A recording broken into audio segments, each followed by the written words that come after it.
स्वागत है आपका बोधि वार्ता सत्संग में। ये साप्ताहिक सत्संग है जो सभी साधकों के लिए एक अवसर है जहाँ पर हम अपने आध्यात्मिक विचार व्यक्त कर सकते हैं और साधकों के अगर ज्ञान मार्ग से संबंधित कुछ प्रश्न हैं तो उसकी उत्तर पे भी हम चर्चा कर सकते हैं। तो आज का सत्संग शुरू करते हैं। अगर आपके कोई प्रश्न हो तो आप लिखकर या बोलकर पूछ सकते हैं। मेरे पास भी कुछ प्रश्न हैं, मैं उनसे शुरू करता हूँ। पहला प्रश्न था कि एक साधक का था कि वो पूछ रहे थे कि जब जब वो किसी ग्रुप में रहते हैं या समूह के साथ रहते हैं तो उन्हें अच्छा नहीं लगता है, उन्हें दूर चले जाने का मन करता है और ये कुछ दिनों से हो रहा है उनके साथ। तो क्या यह विकार है? क्या उन्हें कुछ अधिक प्रयास करना चाहिए या कुछ प्रयास छोड़ना चाहिए? तो ये बहुत ही स्वाभाविक है शुरुआती चरण में। जब आप समझते हैं कि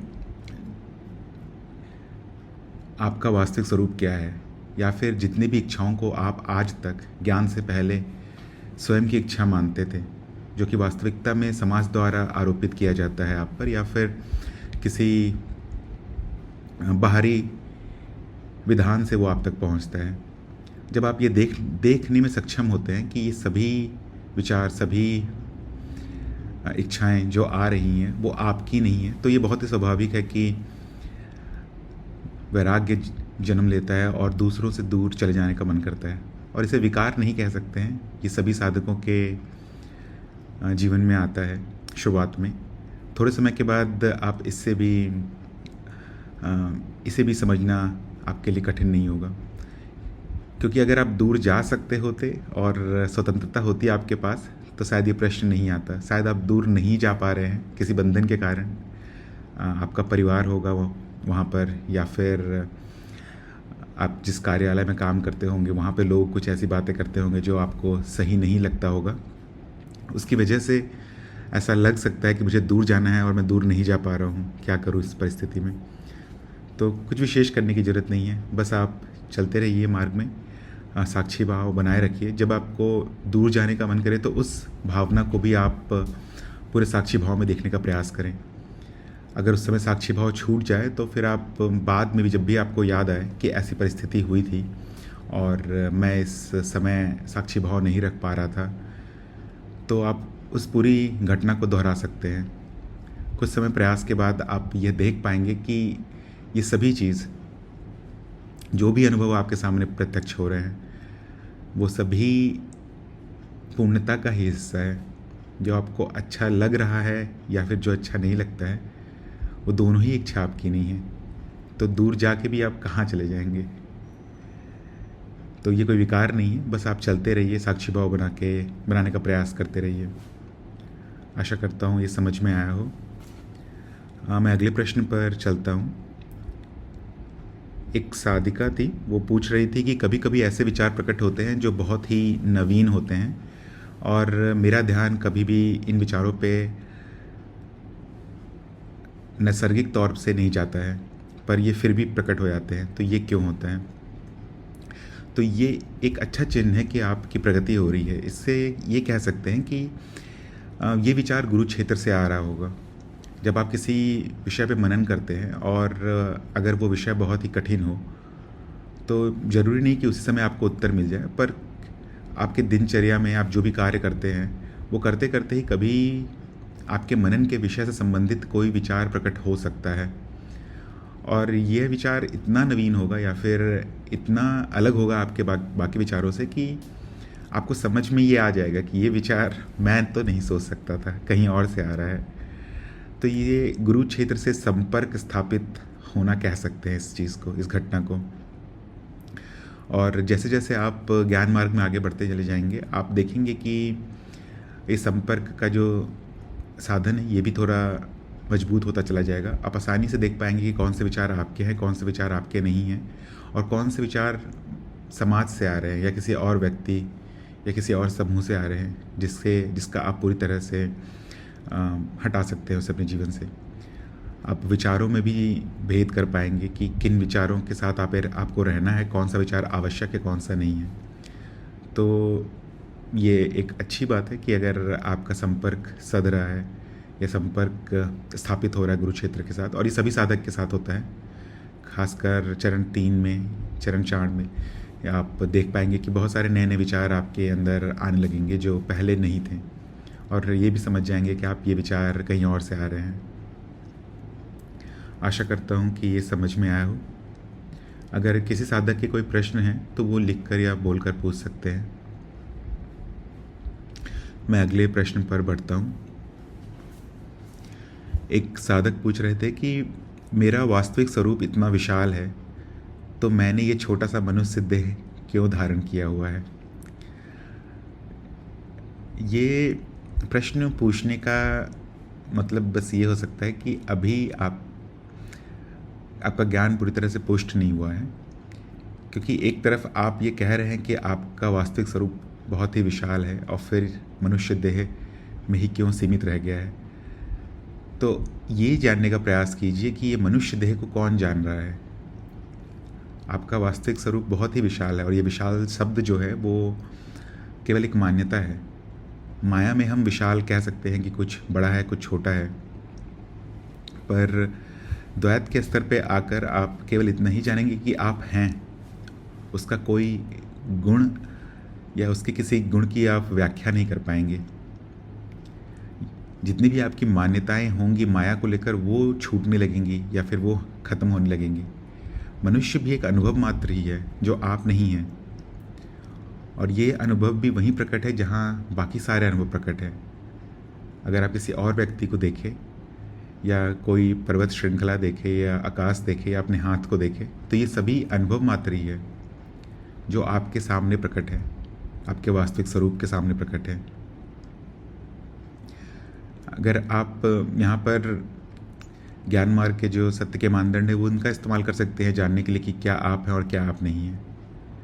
जिसे भी आप समझ रहे हैं कि मैं हूँ, अर्थात अगर मनुष्य देह को आप समझ रहे हैं कि मैं हूँ, तो उस बदलते हुए देह को भी कोई देख पा रहा है क्या? अगर आप अपने बचपन का कोई चित्र देखने का प्रयास करें तो आप आसानी से जान पाएंगे कि वो शरीर बदल गया है, पर उसे देखने वाला या जिसे वो जो पहली बार उस शरीर को देखा था आईने में, वो नहीं बदला है। उसमें बदलने योग्य कुछ है ही नहीं, वो बस चेतना मात्र ही है। तो यही सुझाव रहेगा कि आप मनन कीजिए। आप कभी भी छोटे मनुष्य देह में नहीं हैं, और आपके वास्तविक स्वरूप के सामने ही सारे अनुभव प्रकट है। आशा करता हूँ ये समझ में आया हो। मैं अगले प्रश्न पर बढ़ता हूँ। एक साधक थे, उनका प्रश्न था कि इस संसार के चलने का क्या कारण है। तो ज्ञान मार्ग के अगर शब्दों का इस्तेमाल करें तो संसार को हम अनुभव कह सकते हैं, जो कि नित्य चलता रहता है और उसका कारण ढूंढा नहीं जा सकता, उसका कारण अज्ञेय है। कुछ भी अगर आप कारण ढूंढने का प्रयास करेंगे तो वो कारण कोई प्रक्रिया ही होगी जो कोई अनुभव की श्रेणी में ही आ सकती है। तो अगर इस प्रक्रिया को अगर आप अनुभव में डाल दें तो फिर आप इस प्रक्रिया के भी कारण को ढूंढने का प्रयास करेंगे, और फिर उस प्रक्रिया को के कारण को भी ढूंढने का प्रयास करेंगे, तो ऐसे चलता चला जाएगा। तो संसार के चलने का कारण आप ढूंढ नहीं पाएंगे, पर इस संसार को अगर बहुत सारे रूपों में व्याख्या किया गया है, जैसे इसे देवी भी कहते हैं, इसे प्रकृति भी कहते हैं, और कभी कभी शास्त्रों में ऐसा आप उल्लेख भी पाएंगे कि देवी प्रकट हो गई। तो वो जो प्रकट रूप भी दिखता है वो भी अज्ञेयता का एक सीमित रूप है जो आपके सामने आ जाता है। पर वास्तविकता में अगर आप केवल ज्ञान पर बने रहें और फिर अगर इस का कारण ढूंढने का प्रयास करें तो थोड़ा भी कठिन नहीं होगा ये जानना कि कुछ भी कारण नहीं हो सकता है। ये जो अनुभव है वो पूरी तरह से मूल है। मूल कहने का मतलब इसे हटाया नहीं जा सकता है। इसकी मिथ्या को देखा जा सकता है कि ये नित्य बदल रही है, इस पर टिका नहीं जा सकता है। इसमें कुछ नियम दिखते हैं और फिर टूटते हुए भी दिखते हैं, पर कारण कभी भी नहीं मिलेगा। जैसे अनुभवकर्ता का कोई कारण नहीं है, वो अज्ञेय है, उसी तरह से संसार का भी कारण अज्ञेय है।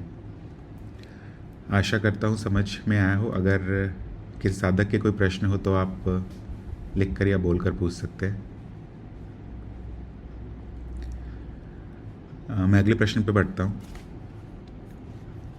एक साधक थे, उनका प्रश्न था कि जब मैं साक्षी भाव में किसी वस्तु को देखती हूँ तो वो मुझे बड़ा दिखने लगता है, क्या इसे ही साक्षी भाव कह सकते हैं? शायद नहीं, इसे साक्षी भाव नहीं कह सकते हैं। आपको ज्ञान हुआ है या नहीं ये केवल आप ही जान सकते हैं। कुछ प्रश्न पूछकर मैं प्रयास कर सकता हूँ ये जानने का पर कि आपको वास्तविकता में ज्ञान हुआ है या नहीं, पर एक साधक ही जान पाएगा कभी भी कि उसे ज्ञान हुआ है या नहीं। इस प्रश्न में ऐसा प्रतीत हो रहा है कि जो साधक हैं वो साक्षी भाव में नहीं है, पर जब वो किसी वस्तु को देखते हैं तो उस पर ध्यान देने लगते हैं, और ध्यान को साक्षी भाव नहीं कह सकते हैं।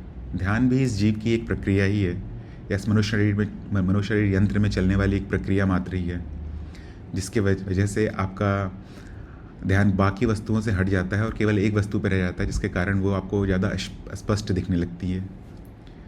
तो इसे साक्षी भाव नहीं कहेंगे। अगर आप अपना ध्यान इस ज्ञान पे भी ले जा सकें कि जो भी ध्यान वाली वस्तु है उसे कौन देख रहा है, या फिर ये मनुष्य शरीर यंत्र जहाँ भी ध्यान दे रहा है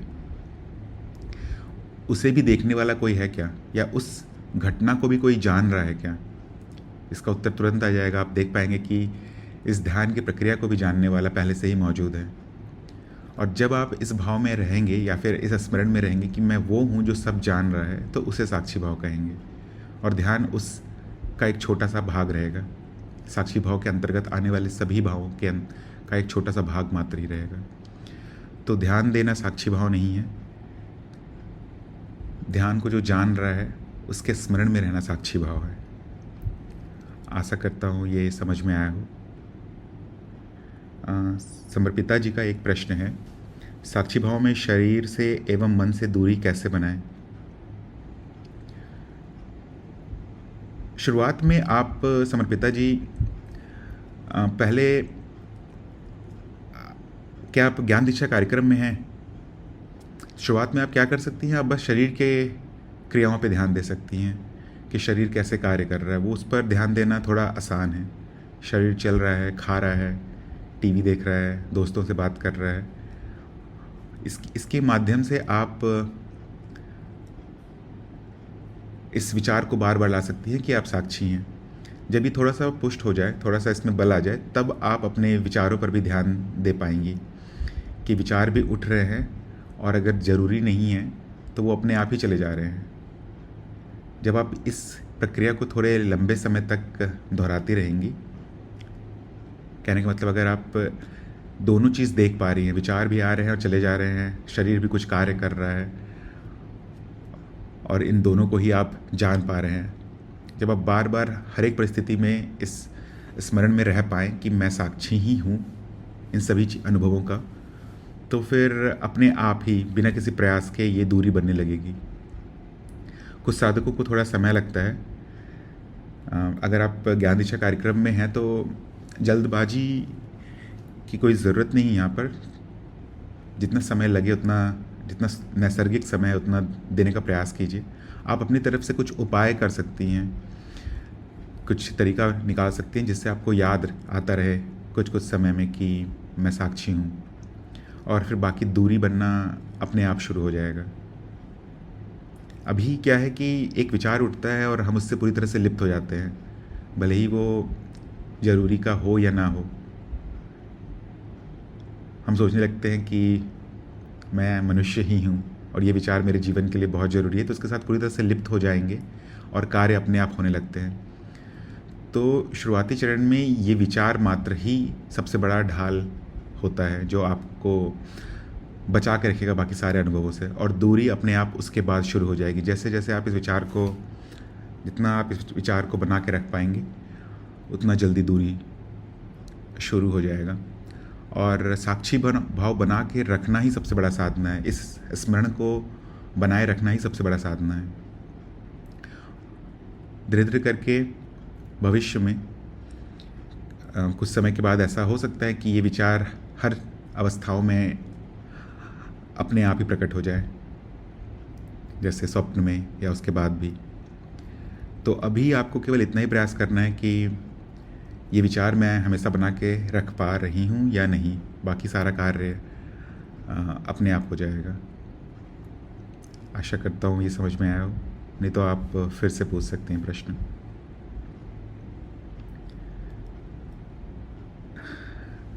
अनिल जी, साधना का अर्थ ज्ञान मार्ग के संदर्भ में केवल ये विचार बना के रखना ही है। बाकी मार्गों में अलग अलग लक्ष्य के तरफ का कोई एक साधना हो सकता है, पर जो इस कार्यक्रम में है, बोधि वार्ता सत्संग या फिर ज्ञान दीक्षा कार्यक्रम में, वहाँ केवल इस विचार को बनाए रखने को ही साधना कहते हैं। और वो भी तभी जब याद न रहे किसी साधक को।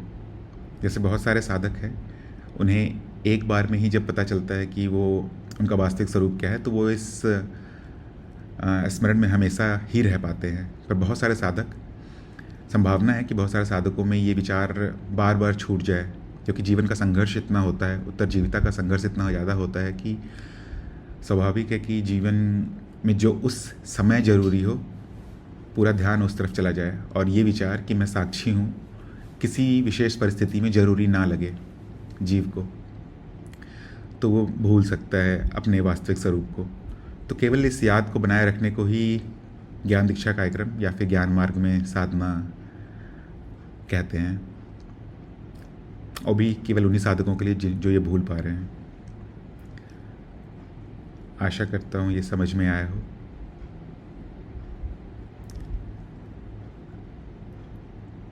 मेरे पास 2 प्रश्न और हैं, अगर बाकी साधकों के भी कोई प्रश्न है तो वो लिख कर या बोल कर पूछ सकते हैं। एक साधक थे, वो पूछ रहे थे कि जब सभी मुक्त हैं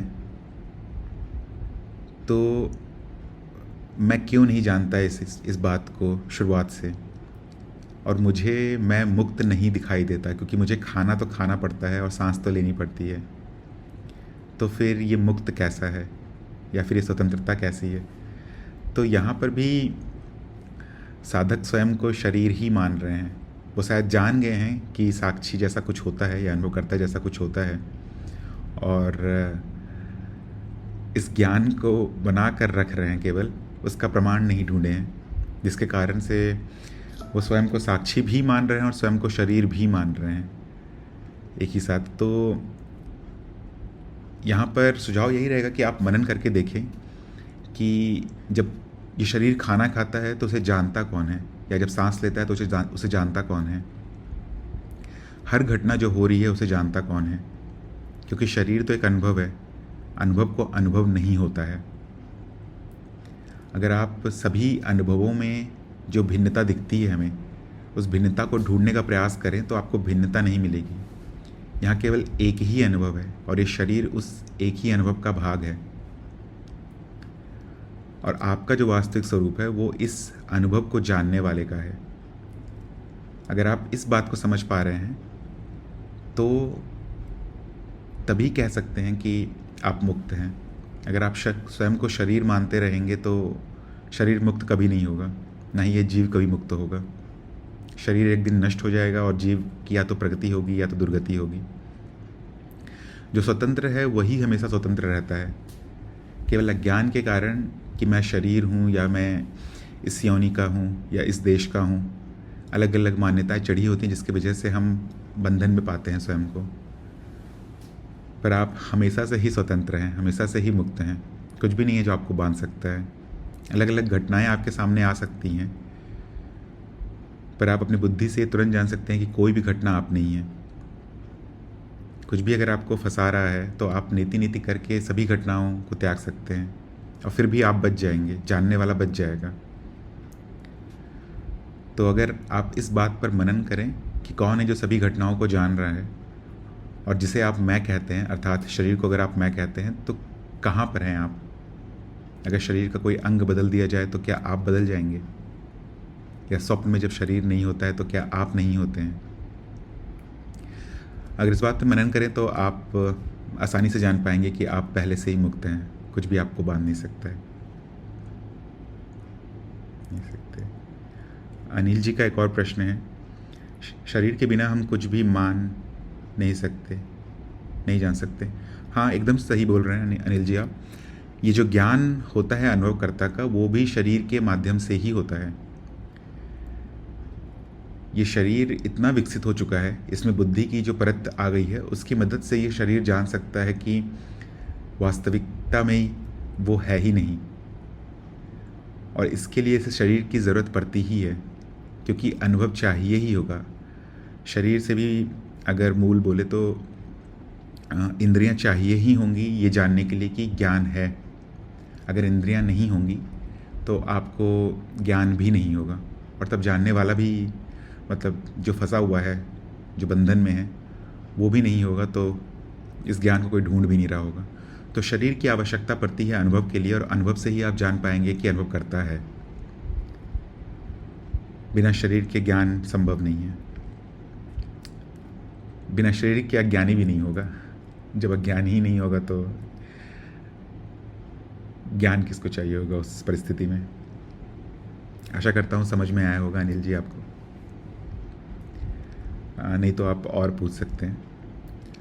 अनंता जी का एक प्रश्न है, शरीर छूटता है तो कहते हैं कि चेतना चली गई, किंतु चेतना तो कहीं नहीं जाती, फिर क्या होता है? क्या शरीर विलीन होता है कहीं? ये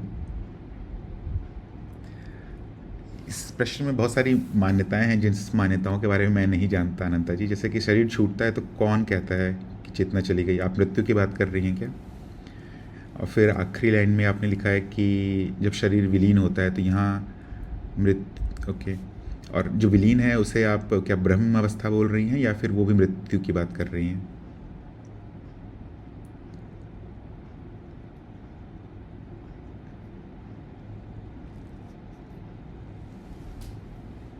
तो जब शरीर छूटता है तो कहते हैं कि ओके, तो जब शरीर छूटता है, जब मृत्यु होती है, तो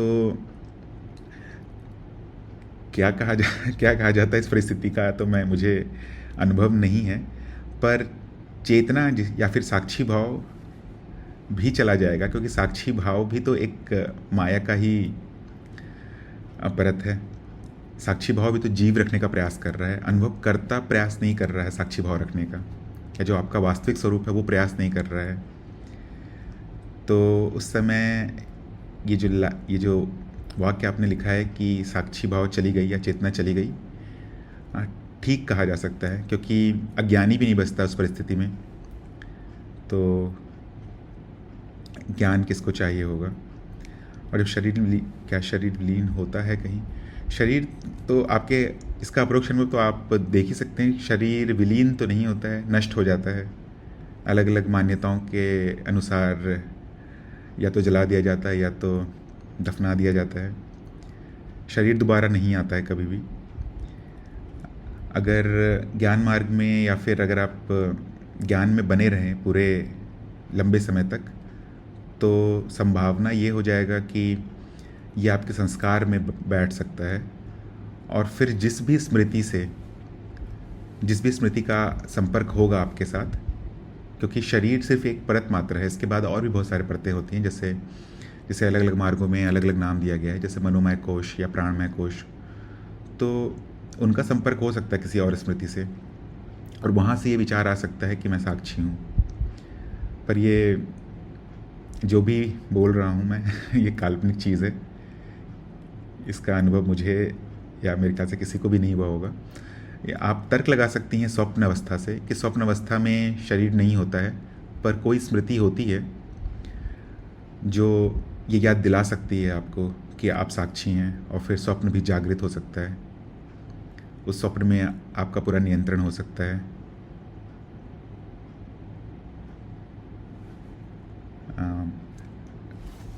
तो जिस तरह से स्वप्न का स्मृति जीव स्मृति से संपर्क रहता है, तो स्वप्न में जो भी आपको दिखता है वो जीव स्मृति से आता है, वहाँ से ये विचार भी आ सकता है कि मैं साक्षी हूँ। उसी तरह से प्रयास के बाद अगर आपके कारण शरीर में छप जा रहा है एक लंबी साधना के बाद, तो मृत्यु के बाद भी संभावना है कि आपको याद आ जाए, या जो भी बचता है उसे याद आ जाए, और ये साधना गुरुजी भी कराते ही हैं तंत्र बोधि में, तो आप कुछ समय के बाद स्वयं भी कर सकती हैं। हाँ अनिल जी, मैं प्रवीण ही हूँ। आप मुझे मैसेज कीजिएगा इस सत्संग के बाद, फिर मैं आपको समय बता दूंगा कब आपको कॉल कर सकते हैं। आखिरी प्रश्न है आज का कि एक साधक थे, वो पूछ रहे थे कि प्रारब्ध और आदत ये दोनों एक जैसी घटना है क्या? कह सकते हैं कि ये दोनों प्रारब्ध और आदत एक जैसी ही घटना है, पर स्वाभाविक है कि एक नहीं है। आदत का जो निर्माण है वो जीवन की छोटी छोटी घटनाओं से होता है। जैसे कि आपका कोई मित्र है, अगर उसकी कुछ आदतें हैं और आप में साक्षी भाव नहीं है, तो आप भी उन आदतों को स्वीकृति दे सकते हैं और उन आदतों का पालन कर सकते हैं। अगर किसी को याद हो कि गुरुजी ने जो नाद का चित्र दिखाया था, उसमें दो चीज़ रहती है नाद को बनाने के लिए, एक आवृत्ति और एक आयाम, जिसे फिज़िक्स में फ्रीक्वेंसी और एम्पलीट्यूड भी कहते हैं। तो आदत को कह सकते हैं कि उसकी आवृत्ति अर्थात फ्रीक्वेंसी बहुत ज़्यादा है और आयाम मतलब एम्पलीट्यूड बहुत कम है। वो बार बार आएगी पर कुछ ज़्यादा प्रभाव नहीं डाल सकती है आप पर। उससे दुख और सुख दोनों ही अनुभव प्रकट हो सकते हैं। पर प्रारब्ध किसी जीवन की एक मुख्य घटना को कहा जा सकता है। अगर इसके भी आवृत्ति और आयाम को देखा जाए तो इसकी आवृत्ति बहुत ही कम होती है, चलती रहती है ये, या इसका फ्रीक्वेंसी बहुत ही कम होता है, और इसका जो एम्पलीट्यूड होता है बहुत बड़ा होता है। ये इतना बड़ा हो सकता है कि ये पूरे आपके जीवन को निर्धारित कर सकता है। पर अच्छी बात यह है कि अगर आप प्रारब्ध की तरफ बढ़े तो ये सुख ही देता है। मैं यहाँ पर सुख शब्द का इस्तेमाल कर रहा हूँ, आनंद का नहीं। ये आपको मिथ्या में सुख ही दे पाएगा, और वो भी बहुत स्वाभाविक है, क्योंकि प्रारब्ध अगर किसी का कुछ है तो उसके जीवन का वो मुख्य घटना है, तो उसका कारण ढूंढने का प्रयास कर सकते हैं तर्क के माध्यम से कि कोई भी इच्छा या कोई भी लक्ष्य किसी के जीवन का सबसे बड़ा लक्ष्य क्यों बन सकता है। शायद उसने पिछले कई जन्मों में बहुत प्रयास किया हो किसी कार्य को करने का, या फिर किसी कार्य को किया तो गया हो पर जो उसका फल हो वो उस व्यक्ति के या उस स्मृति के इच्छानुसार प्रकट नहीं हुआ हो। तो फिर ऐसी परिस्थिति में जब उस कारण शरीर को नया जन्म मिलेगा, तो स्वाभाविक है कि इस कार्य को करते समय उसके सामने कम कठिनाई आएगी बाकी व्यक्तियों की तुलना में, क्योंकि उसके पास पहले से ही बहुत ही एक्सपीरियंस है इस कार्य को करने का। अब बस उसका लक्ष्य इतना है कि वो एक विशेष प्रकार का फल चाहता है अपने कार्यों से, तो बाकी मनुष्यों की तुलना में वो आसानी से उस कार्य को कर पाएगा और उसे सुख भी मिलेगा इस परिस्थिति में। और ये सुख की जो इच्छा है वो शायद कई जन्मों से चली आ रही थी, तो परिणाम स्वरूप उसे सुख मिल जाएगा। पर आदत और प्रारब्ध दोनों ही कारण हो सकती हैं आपके जन्म का, या फिर किस परिस्थिति में आप जन्म ले रहे हैं। आदत ये निर्धारित कर सकती है कि किस परिवार में आप जन्म लेंगे, और प्रारब्ध उस परिवार में जो संसाधन उपलब्ध है उस संसाधन से कैसे जीवन चलाना है वो निर्धारित कर सकता है। तो आशा करता हूँ कि ये समझ में आया हो। आज के प्रश्न यहीं समाप्त होते हैं।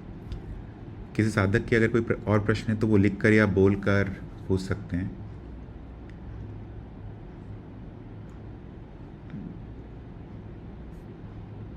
नहीं तो आज का सत्संग मैं समाप्त करता हूँ। सत्संग में जुड़ने के लिए सभी साधकों को धन्यवाद।